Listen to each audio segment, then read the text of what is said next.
likely heard of ride-sharing companies like Uber and Lyft. You might have even used one, but not if you're in Nevada. Now, Uber is trying to change that. Our goal is to help to find a home for ride sharing here in Nevada. So it could be the driver hits. Taxi cab drivers protested outside the Senate as legislators discussed a bill that would allow the company back into the state.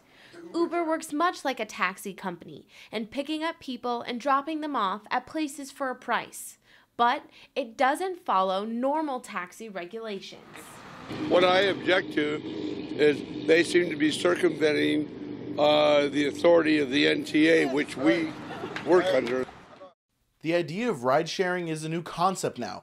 Taxi drivers have their rules and standards that they have to follow, but this is completely different. There aren't any rules, so they're upset. Jesse Jones is an Uber driver in California and says that this kind of reaction is common.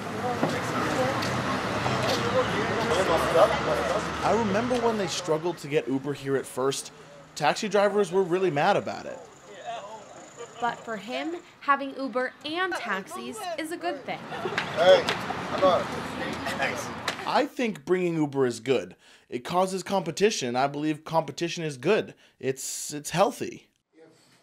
Statistically, deaf people have higher unemployment over hearing people, and driving a taxi could become an issue with communication on directions or receiving money.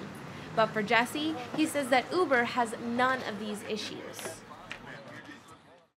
Uber gives me a lot of access to communication with really all of my passengers, and all of them have to use that app.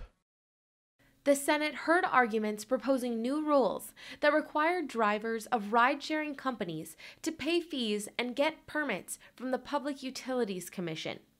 It also lays out the requirements for insurance coverage, liabilities, and even background checks.